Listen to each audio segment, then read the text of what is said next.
in welcoming today's speaker, Matt Croasmun. My brother. That was thoroughly embarrassing. Well, I just told Skip, that was thoroughly embarrassing. I'm so glad to see so many of you here this afternoon, this early in the new year, and on this very, very cold day.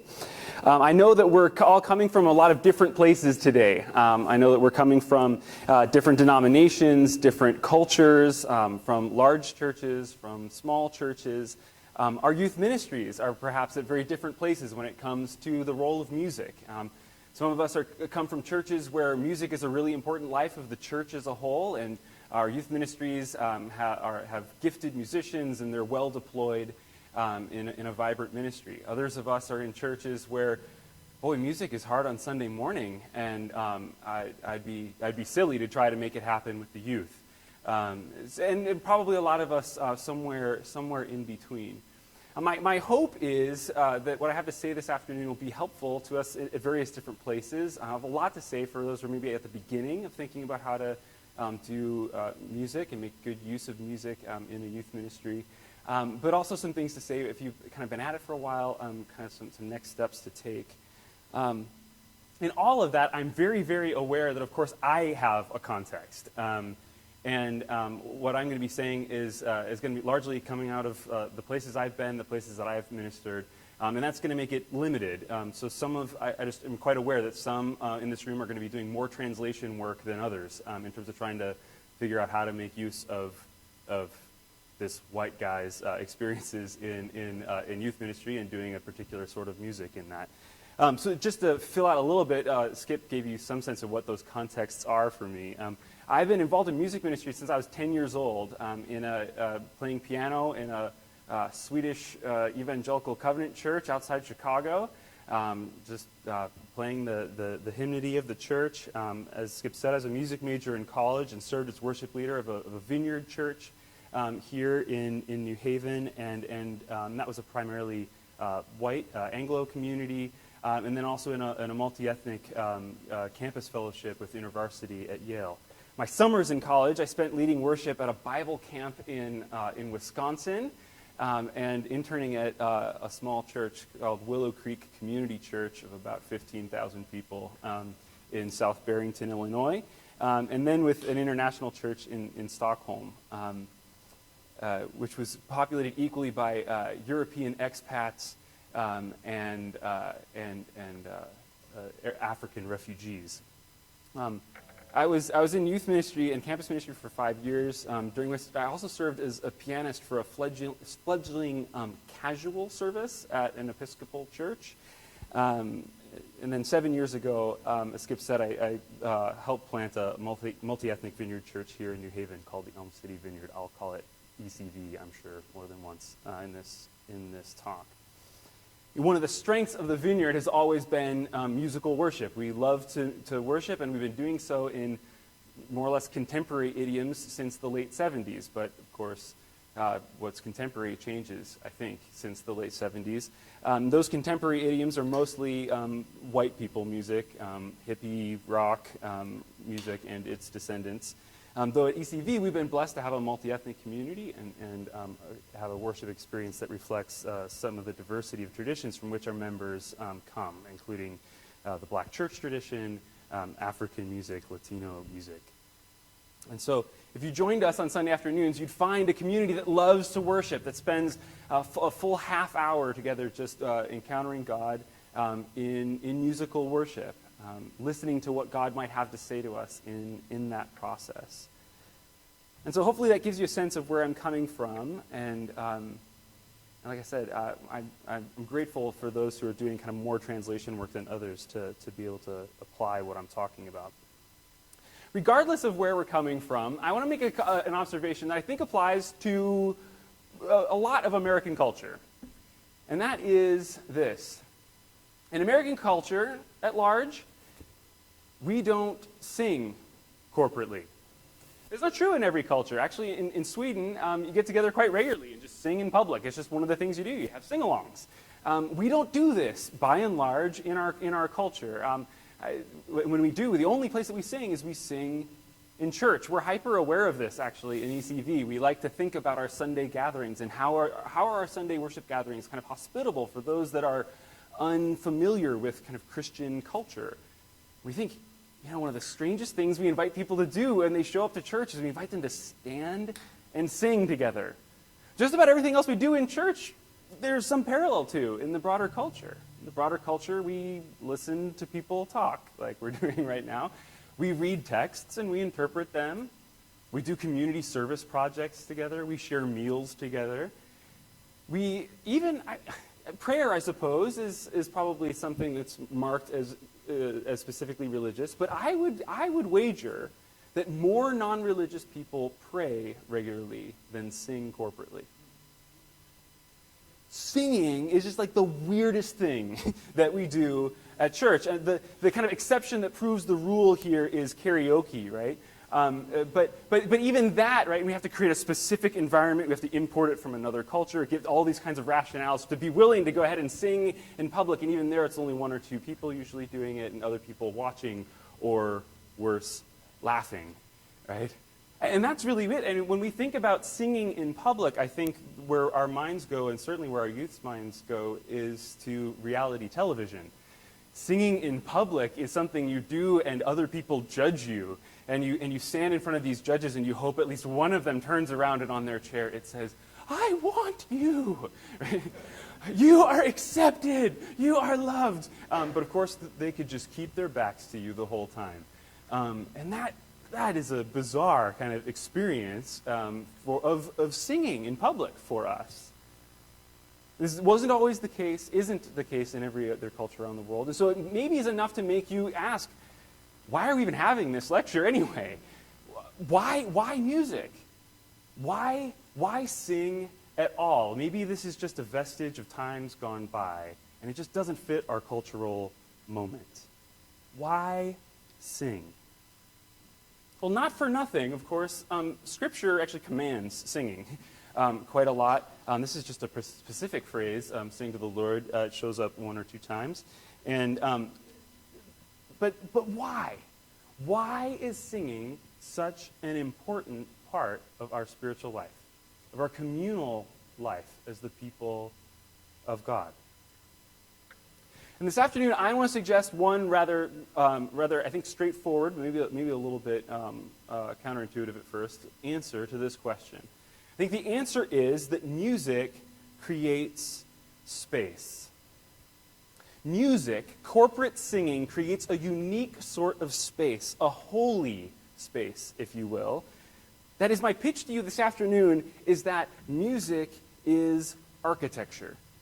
That if you learn to harness and deploy this practice, and if you equip your youth to be able to do the same, then we become spiritual architects who create new spaces without bricks or mortar, who can transform any space into a sacred space. Music creates space that requires and teaches us to be vulnerable. It makes room for us to have transrational experiences, the spiritual, the emotional, the transcendent. Music creates space that is communal, that knits us together. And most significantly, I think, music creates space in which a transcendent encounter with God is possible. And this point, this was key for us when my wife and I were in youth ministry at a suburban church here outside New Haven. Encounter. The verse that God gave us that oriented that ministry was from the end of Jesus' encounter with the Samaritan woman at the well in the Gospel of John. And if you are shopping for a verse to orient a youth ministry around, I would offer this at least as an option. If you know the story, this woman has encountered Jesus, and after that encounter, she goes into her village and she tells people, "Hey, you got to come and see this man who told me everything I ever did." And these folks come out and they have their own encounter with Jesus, and then they say, "We no longer believe just because of what you said. Now we have heard for ourselves, and we know that this man is Savior of the world." That was our goal when we were in youth ministry.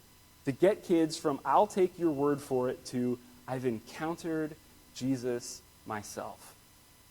We wanted to give them an encounter with Jesus that made their faith their own. And we had the privilege, as I'm sure a number of you have had, of actually seeing that happen, right? It's one of the great privileges of youth ministry is to see youth turn that corner. And music and the space for divine encounter it created was a crucial component of that process, a key medium through which the Holy Spirit operated. So that's kind of it, right? That's where we're headed. I want to make a case for music as a key way to create space for transformative divine encounters, and then I want to give you a few practical thoughts on how to make this happen in your context. But before we go any further in just talking about music, I actually want to invite up my friend and colleague at the Olmsted Vineyard, George Black, to come forward. I'm going to invite him to actually lead us in a song.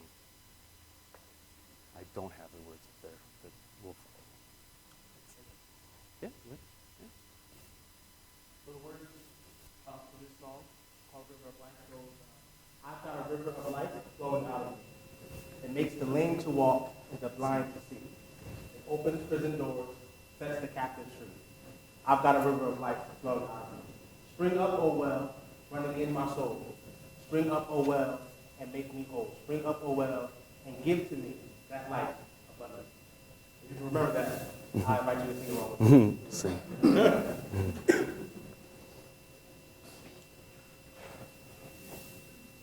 I've got a river of life flowing out of me.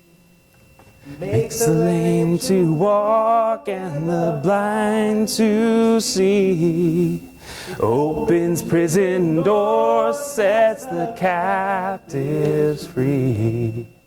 I've got a river of life flowing out of me. Spring up, oh well. With my soul, spring up, oh well, and make me whole. Spring up, oh well. Give to me that life abundantly. Awesome. Thanks, George. Let me just pray. Lord, I ask that this would be a place where we could encounter you, that as we talk about the ways that music can create space to encounter you, I pray that you would make this space one of those spaces, that this would be a place where we would encounter you, see the possibilities that you have before us, and that each one of us would walk out of this place changed because of what you've done here. Amen. So as George just demonstrated for us quite courageously, I think music creates a space that requires vulnerability. Music is vulnerable. Singing is vulnerable. I think it's usually the reason actually that we kind of shy away from singing. I think this is the reason that, especially in New England, can I speak freely here? Is this a safe place? Right? We're not the most demonstrative people in New England. And I think singing, it's hard for us to get up and to join in song because singing it's vulnerable. We don't want to stand out. We don't want to put ourselves out there. We don't want to look naive or, worst of all, enthusiastic. When you sing, you wear your heart on your sleeve. It's exposing. It's vulnerable. It's hard. That's why I always love whenever I see George just stand up, and he will do this often in our church, and just sing totally a cappella, and you want to join in, right? It's like, that's a man of courage. I want to be with him where he's going. But if we protect ourselves against vulnerability, at the same time we actually cut ourselves off from some of the richest possibilities of life. Miroslav and I were with Jürgen Moltmann this summer in Germany talking about joy, and Moltmann said, if the biggest challenge, the biggest threat to joy, experience of joy today in our world, he says, is not suffering. Pain, there's a lot of pain and suffering in the world, and not to minimize that at all, he said, but the greatest threat, at least in affluent Western contexts, to joy is apathy.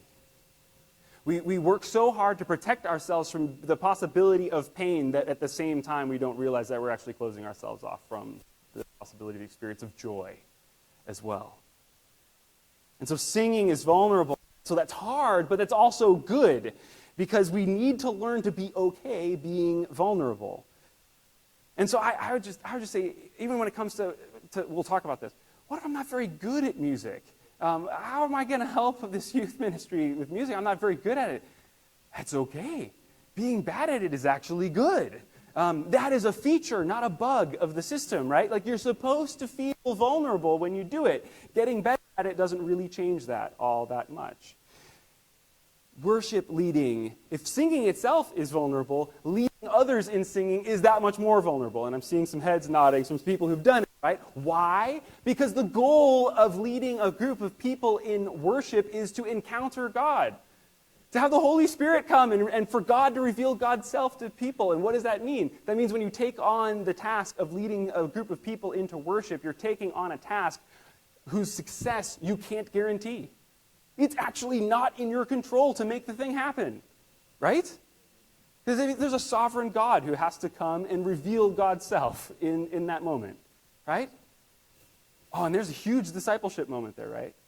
Because that means I can't aim at success anymore. I can't guarantee success. I got to just be obedient. What does God ask me to do? And I'll take a step. And I don't know if I'll be successful. That's what it means to live in the present, radically before God, right? Worship leading is vulnerable. And so leading musical worship, inviting people into God's presence, it's this kind of epicenter of vulnerability. And that vulnerability actually, again, it's a feature, not a bug of the system. We have to be vulnerable in order to be loved and to love. And vulnerability opens us up to the divine encounter that we're actually looking for. Second thing about that music, in terms of this kind of space that music creates, is it creates space for transrational experience. What do I mean there? One way of saying it would just be to point out the obvious. Look, music moves our emotions. You can think of David singing to soothe Saul. Or you could, and this is actually one of the main concerns about music over the life of the church historically, is music is too powerful, man. It can be manipulative. It can. How do I actually know people are encountering God? They're just being moved by the music. Perhaps some wondered, maybe it's just best left alone. I don't think that's our culture's problem here in New England. I actually think we need to be moved a bit, right? Our youth need to be moved. That's why they love music and they seek it out, right? Our youth are looking for kind of genuine emotional experiences, and we all know they're not always doing it in the healthiest ways. Church, youth group ought to be a place for youth to be deeply moved by the mystery of a holy, almighty creator God who nevertheless loves them, cares for them, meets them in the small, practical things of life, and also in the parts of life that just feel too big to handle. I've come to believe that music can play a role in prayer that's described in Romans. It can be a vehicle for the work of the Holy Spirit. Paul says in Romans, the Spirit helps us in our weakness, for we do not know how to pray as we ought, but that very Spirit intercedes with sighs too deep for words. Sighs too deep for words. Isn't that what we need sometimes? Isn't that what our youth need? Isn't that the only authentic response to the pain, to the suffering, to the difficulty of the world? I think that's part of the gift that God has for us in music. The music itself can convey that for which we have no words, or even that for which there are no words. And at crucial moments of my life, I think we've probably shared this experience. For me as a musician, just in the dark in my house late at night with a guitar in my hands or sitting at the piano to just play, never sing a word, but have a real sense of encounter with God. I think we've had that just listening to a piece of music, right? Having this great piece of music, and we have this divine encounter.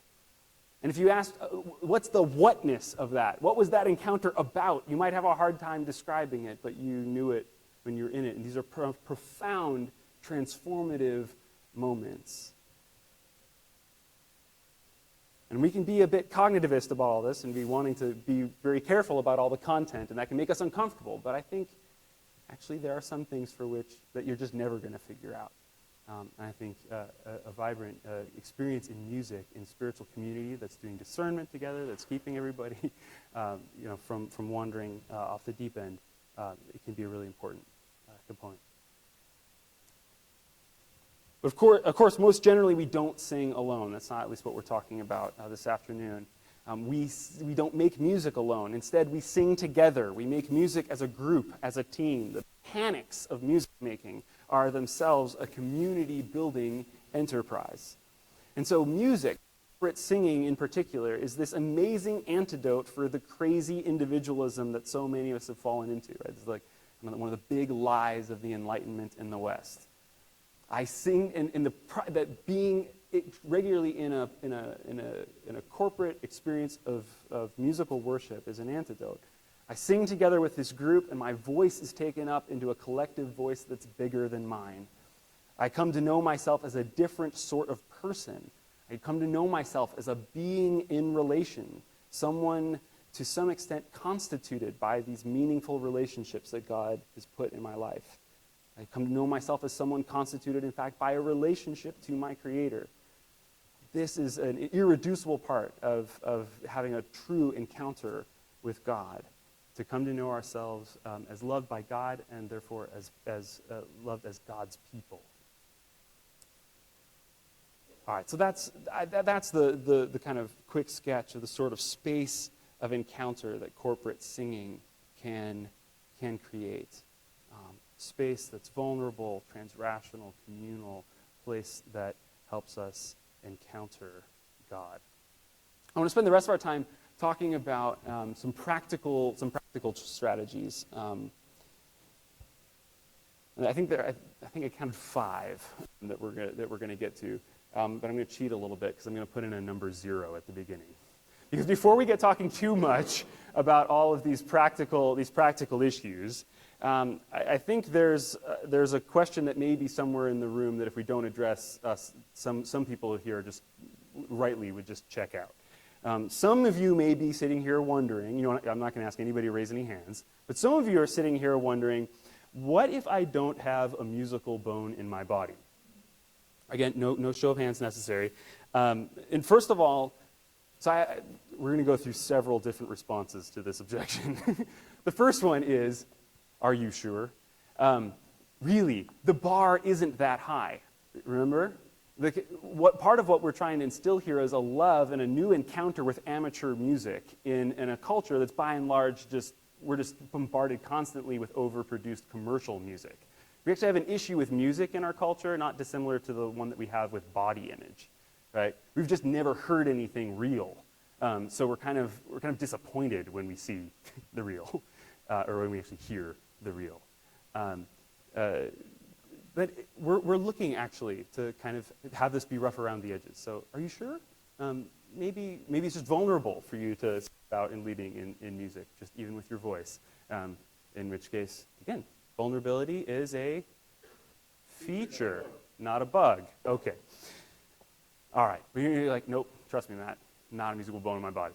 All right, fair enough. Second, even if you're not musical, I'd wager that some of your youth are.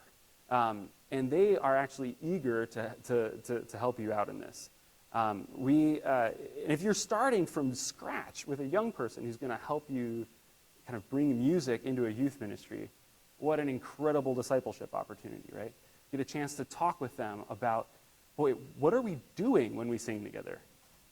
Well, I don't know. I think we're creating space to encounter God, maybe, something like that. And you could talk with them about how do we do that. In fact, maybe even before you even try to introduce music into the group, you could take this musician and say, hey, we're going to try something that's not even musical, but you're going to help me with a journaling exercise or with a meditative prayer exercise. And you're going to help me think about how to maybe even physically create a space that creates the possibility for encounter with God for the group here.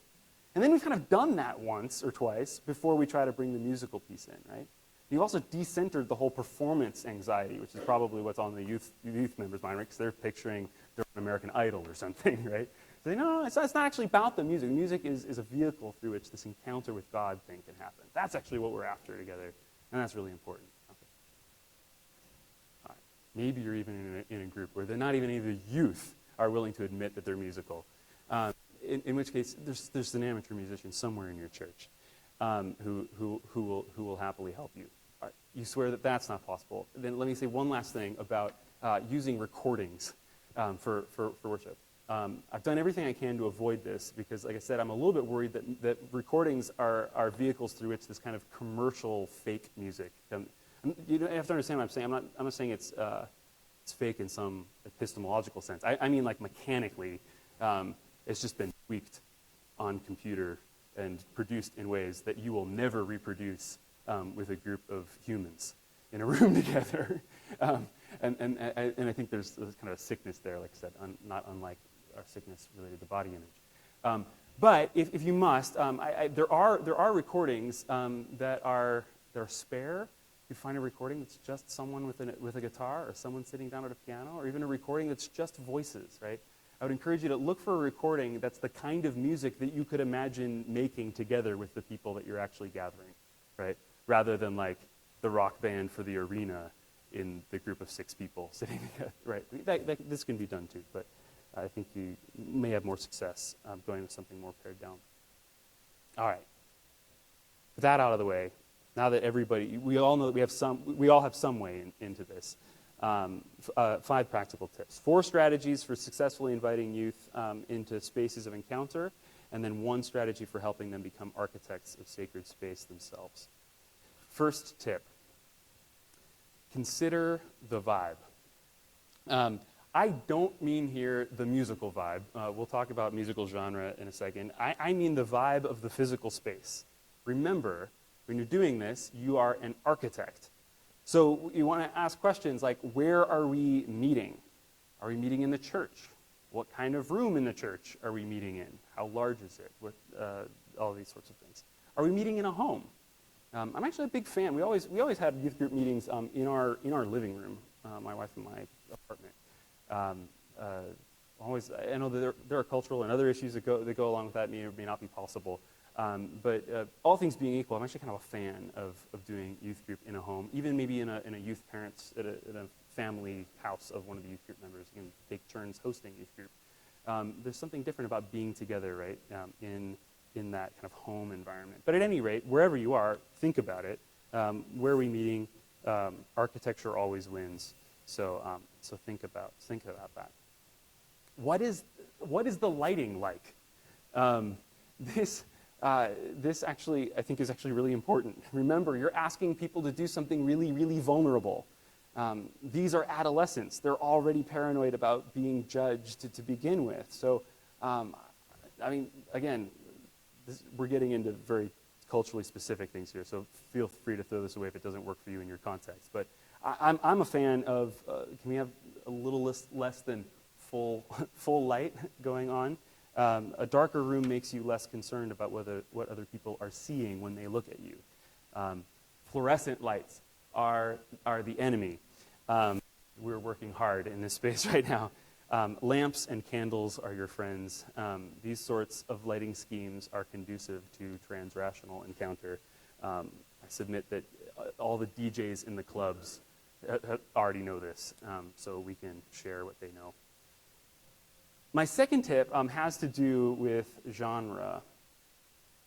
And I want to make it clear here that I'm giving you a starting place. Again, my advice would be, I think you would probably want to start with a contemporary genre. And I don't know if that's controversial or obvious in this room. It may be a mix. Even if it's obvious to you, I think you should know why.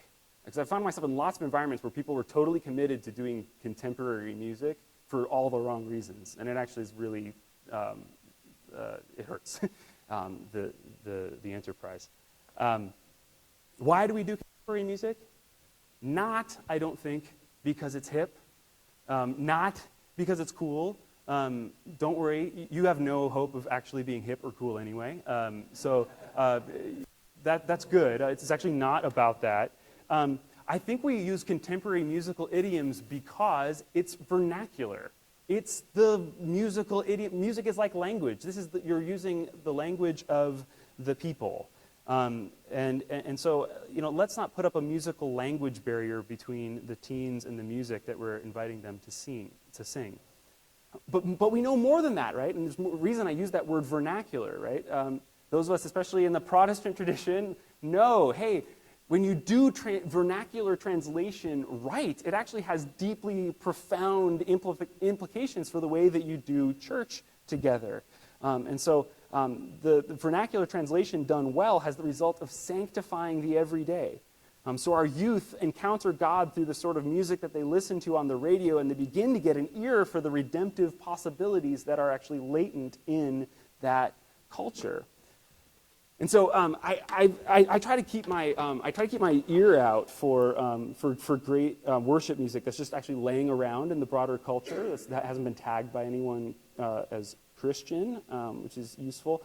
I like this. I really like this song by this band Mumford and Sons. Do you know this? This is like the chorus, or like I don't know, the second part of the song. Love, it will not betray you, dismay or enslave you. It will set you free, make you more like the one you made to be.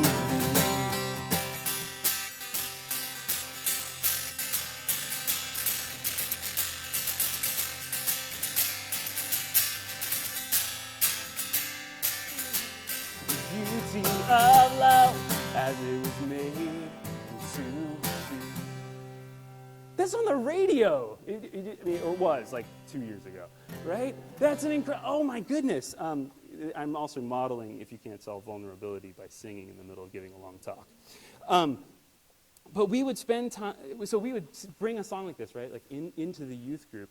We'd also take songs that we couldn't figure out how to kind of how to do it all as corporate singing, and just have youth group meetings where we just talked about a song that was on the radio. So several years ago, back when we were working with the youth group out in West Haven, this Black Eyed Peas song, right? Where is the love? This is just the first verse. I mean, there's a lot actually in this song that raises big questions about, can you have love without justice? That's a hugely theologically important question. Actually, one that our students were really wrestling with. They're like, we're in this church that sings about love all the time. Do we have to be involved with justice? We think so. Our parents are less sure. I mean, it's a certain cultural environment, right? All right, an incredible conversation to be had there. All right. At any rate, and let me just say, I think that I do mean that we start, hopefully, with this contemporary idiom. I don't mean to say that we end there. I think that when we get good at doing the kind of translational work that's required to do contemporary music well with our kids, I think then we will also learn how to translate the great hymnody of the church, and we'll learn how to do that in ways that connect with our youth. I just think that's actually harder than just grabbing music that was kind of was written more recently, because you have to, anyway. So we should go back, make use of the hymnody, but I just think it's step 2. That's all. Start elsewhere. Third, let's think about what kind of lyrics we want. I'd encourage you to start with simple lyrics. At a practical level, I think simplicity just allows students, just gives students a fighting chance of memorizing songs. I think our memories aren't what they were once culturally. Every time you invent a new technology, you give people a reason not to remember anything anymore. You're walking around with the internet in your pocket, you have a great reason never to remember anything anymore at all. And so let's give ourselves and our youth a fighting chance and be willing to kind of sing simple songs. But it's more than pragmatism. I think simplicity creates space for the possibility of encounter. And I think we've experienced that, right? Whether it's a repeated evangelical praise chorus, or a gospel choir vamping on a single phrase, or a Taizé chant. It's the simplicity of the lyric, of the single repeated phrase, that creates space for transrational encounter. Again, I submit to you, the DJs in the clubs already know this. And so don't despise the simple things. Often they're the clearest pathways to what God has for us. And so, one of the songs that we sang regularly in our youth group was this one by Brenton Brown. It's got a bit going on in the verse, but then the chorus is just this like super easy, just come Lord Jesus, come. Come, Lord Jesus, come. Come, Lord Jesus,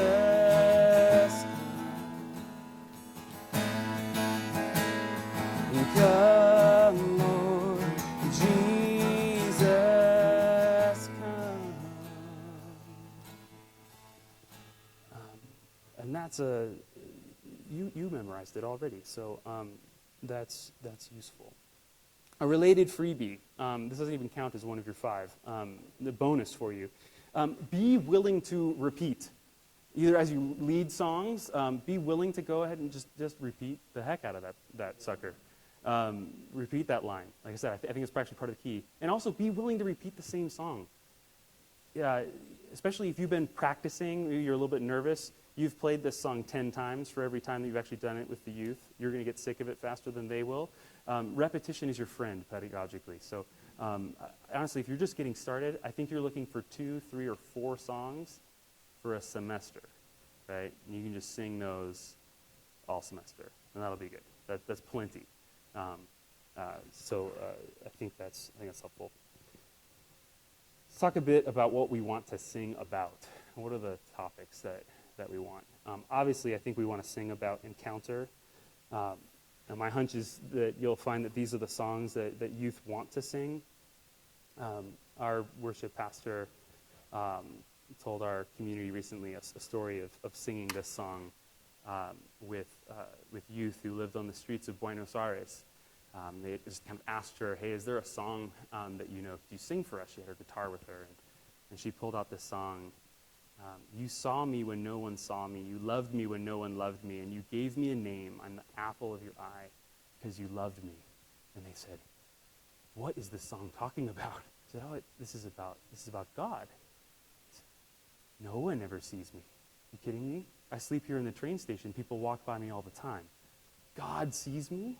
Can you write down this? Can you sing it again? Can you sing it again? Can you sing it again? Can you write it down? I think when we have songs that help our youth see that they're seen, they will return to them. I think we want to make sure that we're singing songs about brokenness and failure. And here I mean mostly, certainly our own. We need to lead by example with our youth and let them know that we're not perfect. It's actually part of why we come to church. So that's church is a community of broken people. Church has a long tradition, of course, of songs of repentance. I think we also should, for similar reasons, be singing about questions. Music is really good at tolerating and expressing ambiguity. Sing this song, David Crowder.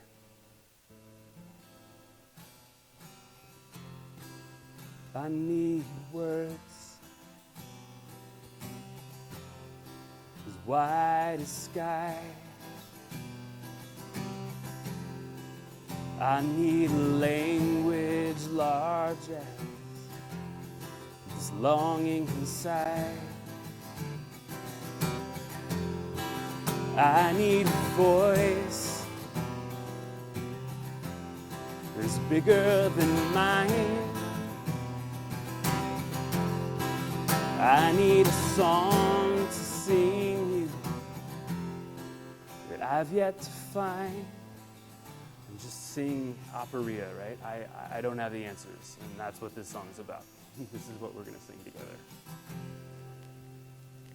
I don't know about you, but what kept me in the church all of these years was that someone early on taught me that church was the place that you bring your questions, not the place where you go to be fed answers. I think I would love to just talk more about that, but that's probably another talk. Finally, last one, and I think this is really key. When at all possible, when it is appropriate, let's have the youth take the lead. And I mean that in youth group. We talked about that as a practical strategy. I mean that for the congregation as a whole. We put together a youth band eventually. We had a small youth ministry, 15 to 20 kids. You know, somebody's bringing his clarinet. He plays in the school band. I mean, this is, again, coolness is not what you're after. But it was immensely valuable. One of the key places where the youth were able to say to the whole congregation that line from the Gospel of John, right? We no longer believe because of what you've told us, but we've encountered ourselves. In fact, let us lead you into God's presence together. We also eventually found that we just started asking, hey, does anybody write any music or any poetry? I had 2 kids raise their hand and say, like, I'll bring my binder to a songwriters meeting. What's in the binder? Oh, like 100 songs that I've written. What? 2. I had two kids who came to me and told me this. Anyway, we've had tremendous success with that. The kind of ownership. Obviously, you have to set good boundaries because you're going to workshop creative work together, and that's really, now you're just squaring all the vulnerability, right? So set good boundaries to say, hey, we're going to start with we're just going to give positive feedback. It's going to be the thing we're going to do. And then we're going to talk really seriously about what constructive feedback looks like. But boy, here you have youth writing their own songs, expressing their own expressions of worship. This is a song written by 13-year-old. I will not turn back when darkness surrounds me. 'Cause you have promised me that your love endures forever. So forever. We sing that like all the time in our youth group, right? And it's written by somebody in the group, so they love it, right? They're all into it. I'll skip Christina's song is fantastic, but we're going to skip it. At the end of the day, I think this is the most valuable thing that we can do, actually, is not just invite students into spaces where they can encounter God in music, but actually equip them to be able to create those spaces themselves. I had an opportunity to see this in action a few years back when some members of our church, some undergraduates, sent me a text message late one night. An undergraduate at Yale had taken his own life. He was a suite mate of one of the undergrads who was in the church, and so they were just wrecked. Didn't know what to do or how to process. And this text message just said, meet us at the Catholic Prayer Chapel at St. Thomas More's. They were in the small prayer chapel space, 1/8 the size of this room. And there were like 30 or 40 kids packed into this room. And there were some undergraduates with guitars in their laps, a djembe someone had laying on the floor. Some were journaling. Some just had their eyes closed and were listening. They were crying. Weren't a whole lot of words in those songs, except for every once in a while, I need words that are bigger than mine. Or just singing truths they know. How he loves us. Oh, how he loves us. How he loves us so. And the majority of the students in that room weren't Christians. But they were able to encounter something that they were looking for at that moment. Right? Because these Christian students had learned how to create that space. Not only had they been able to get into that sort of space and experience that for themselves, they knew how to become architects and how to do this and provide this for their friends. I think it's a tremendous gift that we can offer. I think if we take the risk to take those steps to be vulnerable ourselves, and lead our kids to become these kinds of people that God can use in their worlds.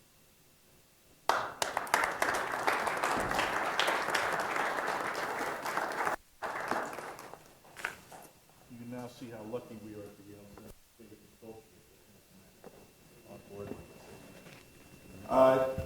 Thank you for joining us and for joining Matt. That easily one of the greatest lectures we've received and gifts to this group that we've received.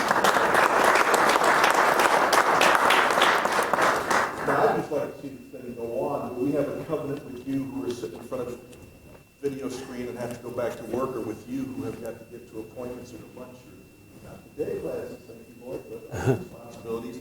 So we're going to take a quick break. There's coffee, there's cookies, there are all kinds of things to get your carb count up a little bit. You know, it's winter time, it's getting cold tomorrow.